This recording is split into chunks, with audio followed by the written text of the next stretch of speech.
আজকে একটু অন্যরকম ভাবে নিজের মতন করে চিকেন বানাতে চলেছি। তার জন্য এখানে চিকেন রেখে দিয়েছি, একদম পিস পিস করে বোনলেস চিকেন আছে। একটু অন্য ধরনের একটা রেসিপি বানাবো, তার জন্য এরকম চিকেনটা নিয়েছি।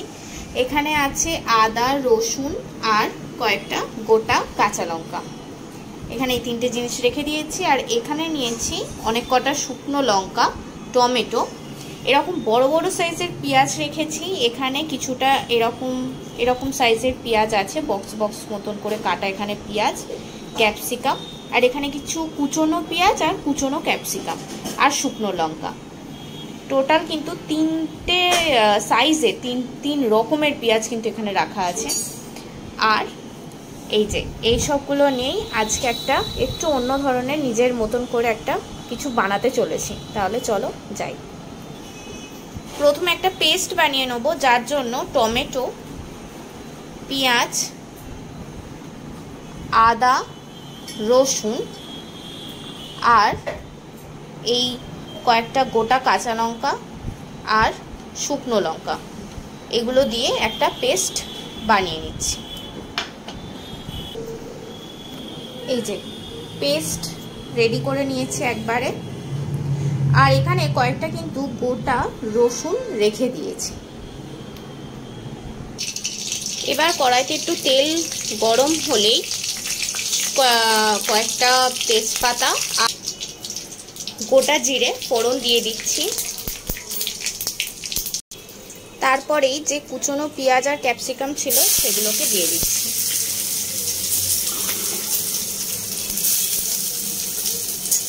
এটাকে একটু ভালো করে ভেজে নেব। এবার একটু ভাজা ভাজা হয়ে গেলে যে পেস্টটা করেছিলাম সেই পেস্টটা দিয়ে দিচ্ছি।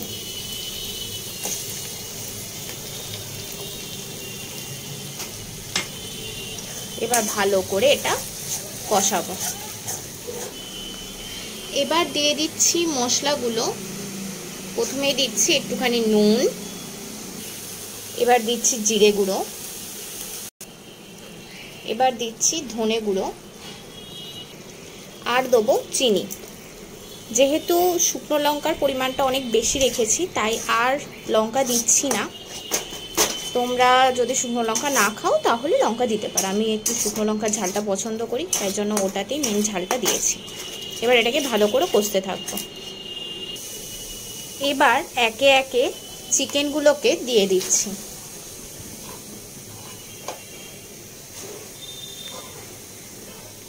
সাথে এই যে পেঁয়াজগুলো রাখা ছিল এগুলোকে একটু একে অপরের থেকে এরকম করে ছাড়িয়ে নিচ্ছি।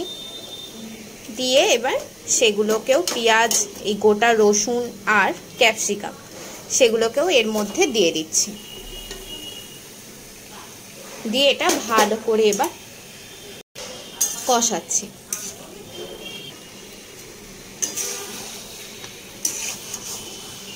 এটাকে এবার ভালো করে একটু একটু করে জল দিয়ে ভালো করে এটা কষাতে হবে। এটা কিন্তু একটু ড্রাই ড্রাই ব্যাপারই হবে, তাই বেশি জল একদমই দেবো না।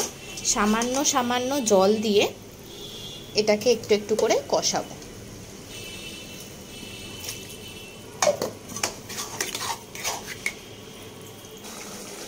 এর ওপর দিয়ে দিচ্ছি এই চিকেন মশলাটা আর একটুখানি টমেটো সস। এবার একটু এই কাশ্মীরি রেড চিলি পাউডারটা দিয়ে দিচ্ছি, এতে কালারটা খুব সুন্দর আসে। একটুখানি হলুদ গুঁড়ো দিয়ে দিচ্ছি।